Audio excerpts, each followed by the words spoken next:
Sud Radio Auto, l'occasion rêvée. Votre nouveau rendez-vous dans le Grand Matin Week-end que vous retrouverez tous les samedis, l'occasion rêvée, un véhicule d'occasion que Sud Radio a testé avec ses partenaires de Mobility TV, avec ses spécialistes aussi. On va parler aujourd'hui de la Peugeot 3008. On en parle avec nos trois spécialistes. Berislav Kovacevic, bonjour à vous. Bonjour à Berislav Kovacevic, consultant Mobility TV. Nous sommes également avec Jean-Christophe Lefebvre de Flotte Automobile. Bonjour à vous Jean-Christophe. Bonjour. Et Guillaume Arnonnet d'Enchères VO pour véhicules d'occasion qui nous a rejoint également en duplex sur Sud Radio. Avec vous trois, on va faire cet essai de la Peugeot 3008 dans un instant, justement pour l'occasion rêvée. Mais auparavant, place au focus des véhicules d'occasion de la semaine. Une actualité que nous avons retenue et que nous décryptons avec vous. Julien Billon, bonjour à vous. Bonjour. Directeur général de 3A Data, spécialiste de la donnée automobile. Et avec vous, on vient pour commencer sur un record. 6 millions de voitures vendues en un an. C'est du jamais vu. Une année record. Une année record, 6 millions de transactions en croissance de 8% par rapport à 2020. Mais surtout, une croissance continue depuis 2013. Oui. C'est un marché usuellement autour des 5 500 000 transactions. Bien sûr, un infléchissement en 2020 avec le Covid. Évidemment, mais ça, tout le monde a été marqué par ça. Donc, l'occasion à la cote. Niveau très élevé, c'est un marché de 96% en fait, à 96% d'acheteurs particuliers. Ouais. Et cette tendance est stable. Comment ça s'explique alors, ce succès? C'est parce que le véhicule d'occasion est moins cher? Oui, bien sûr. En fait, le contraste, on a un focus particulier sur ce marché occasion grâce finalement à la baisse relative du VN. Le VN étant tellement déprimé, dès qu'il y a une bonne nouvelle, c'est normal, on la regarde, c'est le VO. Et finalement, ce qui est intéressant à regarder, c'est le croisement entre cette dynamique VN baissière et cette dynamique VO à la hausse. En gros, VN, je le rappelle, véhicule neuf, c'est en baisse, on en achète de moins en moins. Véhicule d'occasion, c'est en hausse, on en achète de plus en plus. Oui, et pour le client, l'offre automobile, elle n'est pas neuve ou occasion. L'offre automobile, c'est simplement ce qui correspond à son besoin, à son budget, à ses envies, à ses contraintes. C'est la voiture dont j'ai besoin pour aller au boulot demain ou alors pour aller chercher les enfants. Exactement, et considérer le marché automobile en fait comme une réponse à un besoin de mobilité, c'est comme ça qu'il faut le voir. Et du coup, on peut s'intéresser à une vision un peu différente du marché, c'est de regarder le VN plus le VO. Et quand on regarde le VN plus le VO, le neuf et l'occasion, globalement, le marché ne tombe pas. Exactement. On est sur l'étiage des 7 600 000 immatriculations qu'on connaît depuis 20 ans. Donc, en quelque sorte, on est en train de réutiliser nos véhicules. C'est plutôt une conscience écologique, d'ailleurs, retrouvée par les Français. Quel est l'âge moyen, des véhicules d'occasion qui sont achetés par les Français? Oui, le parc vieillit. Avec la dynamique du VO qui est positive, donc on recycle les véhicules finalement. On achète moins de neuf, on achète plus d'occasion, c'est logique, ça vieillit. L'âge moyen du parc est passé à plus de 10 ans maintenant. C'est ça. Et la dynamique en fait, du marché occasion est plutôt portée par les véhicules de plus de 10 ans. C'est assez normal. En 2021, cette dynamique, c'est les véhicules plus anciens, puisque les véhicules les plus récents sont plutôt distribués en fait, dans les réseaux professionnels. Les réseaux professionnels ont beaucoup souffert, il y a très peu de stock.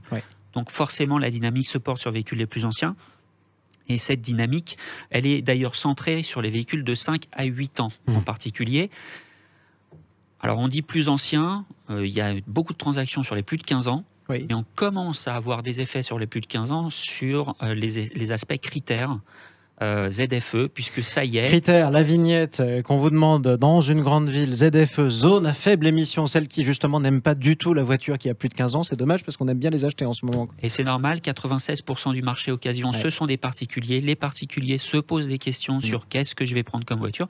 Est-ce que quand je vais avoir ma voiture encore dans 4 ans, je vais pouvoir circuler dans le centre-ville? Donc, la dynamique des critères 4, 5 non éligibles commence à être très baissière. Mais oui, c'est logique, parce qu'on ne pourra plus s'en servir. Et c'est 12% du marché occasion, donc c'est 12% des véhicules.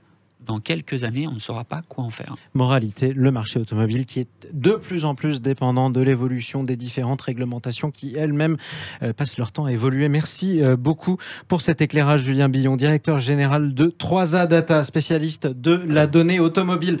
Venons-en justement, j'allais dire au neuf, non, à l'occasion rêvée dont on parle avec cet essai de la Peugeot 3008. Avec vous, Berislav Kovacevic, Jean-Christophe Lefebvre et Guillaume Arnonnet. Cette Peugeot 3008, tiens, si vous deviez commencer, Jean-Christophe Lefebvre, en un mot. Première rencontre. Première rencontre, c'est aujourd'hui une voiture qui mérite d'être effectivement la plus vendue en France dans son segment et qui a une réussite extraordinaire. Moi, je dis bravo parce qu'elle est séduisante en style. Elle a eu des prestations qui sont à la hauteur. Donc vraiment... indémodable. Indémodable, oui, probablement. Enfin, elle n'est pas si vieille que ça, cette génération-là. Hein. Elle est de 2016. C'est l'actuelle, rien à avant. Hein. Mais vraiment, Peugeot a réussi un grand coup.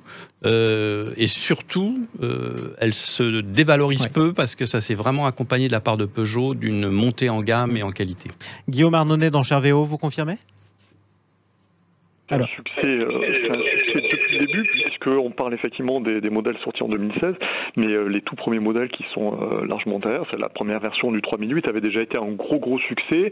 Ça avait signé l'entrée de Peugeot dans ce segment un petit peu du SUV sur lequel la marque n'était pas forcément très présente, et c'est un succès renouvelé d'année en année, puisque le véhicule tient vraiment les années. Donc c'est un produit qui sur le marché de l'occasion a toujours très bonne presse, très bonne cote. C'est vraiment un succès pour la marque.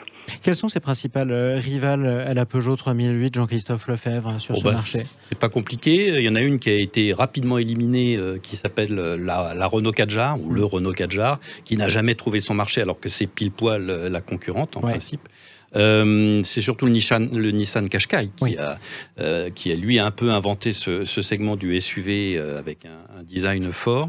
Et puis ensuite, probablement qu'il y a une concurrence interne en France, tout du moins, avec la Citroën C5 Aircross, qui reprend exactement la même plateforme. Enfin, c'est la même, mais avec une coque différente.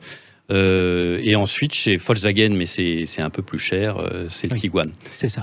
Alors, il faut pas négliger ceux qui arrivent aujourd'hui en occasion, qui sont les Coréens, enfin, dans le neuf et dans l'occasion, parce que les volumes commencent à être importants, sur des véhicules qui sont encore tout à fait...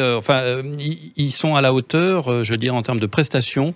La génération dont on parle à partir de 2016 est un petit peu moins mise au point, mais... ça devrait se corriger rapidement. Berislav Kovacevic, vous êtes avec nous, consultant Mobility TV, de nos partenaires de Mobility TV. Cette Peugeot 3008, est-ce qu'elle mérite l'engouement qu'elle rencontre sur le marché de l'occasion ? Complètement. Je rebondis sur les propos de Jean-Christophe. C'est un best-seller aussi bien dans le premier modèle qui est sorti de 2009 à 2016, mais qui avait un physique un peu ingrat. Il était loin de faire l'unanimité. Par contre, derrière ce physique ingrat, il y avait des qualités déjà connues et répétées sur la deuxième génération qui vient d'être stylée il y a peu de temps, à savoir une qualité de finition vraiment à la hausse par rapport à ce qu'avait l'habitude de faire Peugeot, un design intérieur qui a tout de suite été plus moderne et qui a été vraiment marqué avec la deuxième génération, avec ce high cockpit qui plaît en général ou qui est détesté par certains quand ils sont très grands, mais c'est vraiment rare. Le confort et l'habitabilité, le coffre, les équipements, la filtration des bruits, la fiabilité des deux générations et l'extérieur qui est devenu vraiment une trace très forte du nouveau design Peugeot.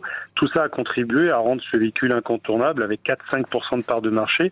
Il a carrément marché sur les plates-bandes des BMW X1, des Audi Q3, Q5. C'est vraiment un best-seller et c'est un véhicule bourré de qualité. Un véhicule, en tout cas, dont le succès ne se dément pas. Faites mon portrait robot. Si je suis l'acheteur type de cette Peugeot 3008, ce sera pour le mot de la fin. Guillaume Arnonnet, par exemple. Est-ce que j'habite plutôt en ville ou plutôt à la campagne ? Est-ce que j'ai une famille plutôt nombreuse ou pas du tout ? Je suis jeune ou je suis plutôt vieux ? Alors, c'est justement la force de ce produit-là, c'est qu'il a drainé très large. Objectivement, je pense qu'il a pris beaucoup sur le marché du monospace, puisque, comme on le rappelait, c'est des modèles qui sont sortis à la toute fin des années 2010, qui était un petit peu cette décennie, la décennie du monospace. Donc, clairement, il est venu marcher sur les plates-bandes des familles, mais on a un profil aussi de personnes qui va être à la fois plus jeune et aussi plus âgé, parce que le produit a beaucoup plu. Il a su séduire, comme on l'a dit, par ses qualités de ligne, par ses qualités d'intérieur, par son très bon rapport qualité-prix avec des finitions en particulier qui intégraient l'affichage tête haute, des choses qui étaient plutôt réservées à du premium allemand. Donc c'est un produit qui a drainé très large. Donc voilà, c'est un produit qui a vraiment su séduire plusieurs profils de clients. Alors oui, le profil type, ça va être plutôt effectivement un produit familial, mais mais comme la gamme est très très large, là également, ça a pu vraiment convenir à beaucoup de profils. Donc, et ça explique aussi justement pourquoi cette Peugeot 3008 s'épanouit tant dans ce marché de l'occasion qui est en pleine forme, on l'a dit au début de cette rubrique. Merci à tous les quatre d'être intervenus justement dans ce premier rendez-vous de Sud Radio Auto, l'occasion rêvée. Borislav Kovacevic, Jean-Christophe Lefebvre, Guillaume Arnonnet qu'on entendait à l'instant et Julien Billon, également directeur général de 3A Data. Restez avec nous sur Sud Radio, le Grand Matin Week-end revient dans un instant.